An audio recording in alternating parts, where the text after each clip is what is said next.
It was a warm summer day. Students were chilling outside, many complaining about the warm weather. Some were sitting in the shadows of the big trees that grew all around the yard, towering over the open scape.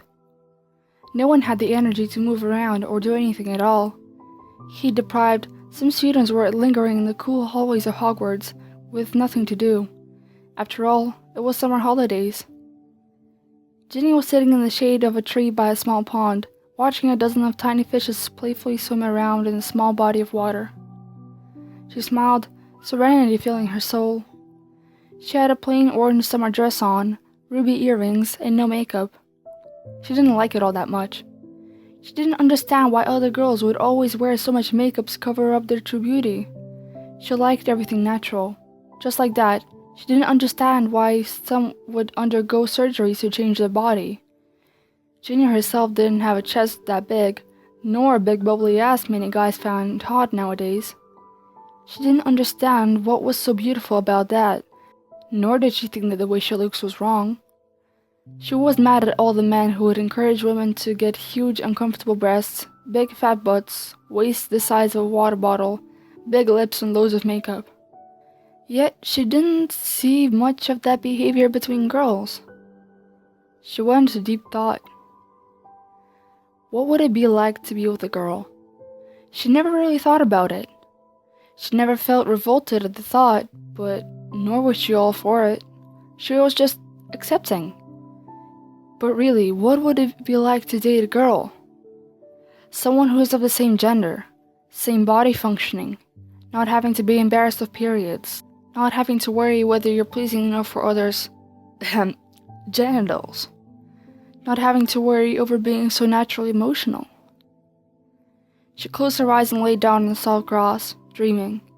She imagined a scenario. 2 women living in the same house, a couple of children, both addressing them as mama or mommy. She smiled, heart racing. She imagined the feeling of soft, gentle lips against hers, the feeling of having her hands laced in another's long hair, exchanging emotions of deep love and care through a passionate kiss. She opened her eyes, looking up at the swaying branches above her which shielded her eyes from the sun. The mere thought of it brought a smile to her face, and her heart started racing, even faster. She was so deep in thought, she didn't notice Luna sitting down beside her. "You look quite contented today," the blonde said in her usual dreamy voice, smiling at the freckled ginger girl. Ginny took a deep breath, releasing it slowly as she closed her eyes again. "Oh yeah." Luna giggled, leaning back against the tree. She stretched her legs out before her, one over the other, a book in her hand. She was wearing a pastel yellow tank top, a few charm necklaces, a pastel blue knee-long skirt, and a fancy straw hat to protect her from the sun. Ginny slowly opened her eyes, looking over at her bestie. She was so beautiful. Such long, soft hair seemed to glisten in the sunlight. Beautiful clothes, soft, gentle skin. She was perfect. Luna noticed her staring and looked back at her with a shy smile, a soft pink hue on her cheeks. Ginny slowly sat up, and Luna shifted to move away from the tree a bit so that Ginny could sit behind her. The ginger took off the straw hat from her friend's head, setting it beside her. They were surrounded by dozens of beautiful flowers, which were soon filling up the straw hat beside Ginny as she took her wand and waved it over the certain flowers, which levitated into the hat, immediately growing back. She set her wand aside and started braiding Luna's hair in a very fancy way, weaving flowers in as she did so. Luna smiled and kept reading. Ginny finished an hour later, having had made a very fancy braided crown tucked with flowers, making it look like there was a flower crown on her at the same time. She wrapped her arms around her friend, hugging her from behind as she looked at her book over her shoulder. Luna leaned back into the touch, and soon they ended up in a cute cuddling position. Ginny was leaning back against the tree, Luna sitting between her legs, leaning her back against her as she rested the back of her head on her chest, sitting in a more or less laid-down way. Ginny had her arms wrapped around the Ravenclaw, smiling happily as the summer breeze caught up with them once again. "Luna, what's it like being with a girl?" Ginny broke the comforting silence, adjusting the flowers in Luna's hair.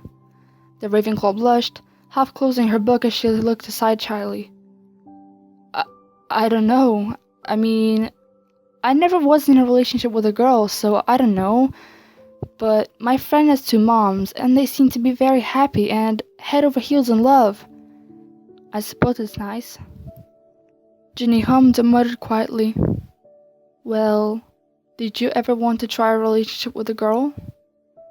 Luna looked up at her, gazing into her eyes quietly as she took a moment to think.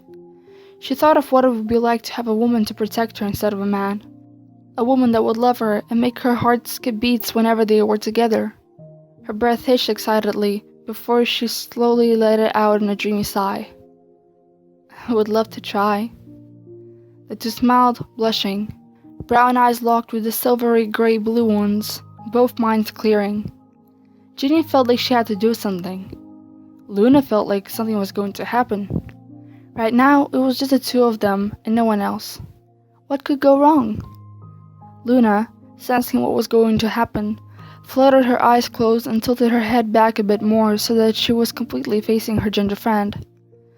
The young Weasley leaned in and pressed her lips against the ones of her best friend, the butterflies in their stomachs wildly fluttering around, mixing all their feelings into one warm, comforting, new and confusing mass of mixed emotions. For a few seconds, their lips were just simply pressed together. However, before Ginny could pull away, Luna brought her arms up and cupped Ginny's face with her gentle hands.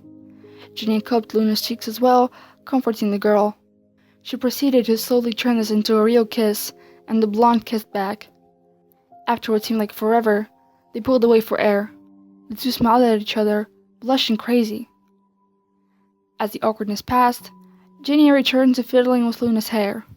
However, this time, the blonde's book was set aside and she was busy cuddling the ginger. Her arms were wrapped around her tightly as she rested her head on her chest, nuzzling her neck. Ginny had one arm around the Ravenclaw's waist, the other fixing loose strands of hair back into the braided crown she worked so hard on as she occasionally pressed gentle kisses to the top of her girl's hair. Yes, Luna was going to be her girl. Ginny had a good grip on this. Now she just had to move on and make sure not to chicken out. She wouldn't let anyone swoop this treasure away from her.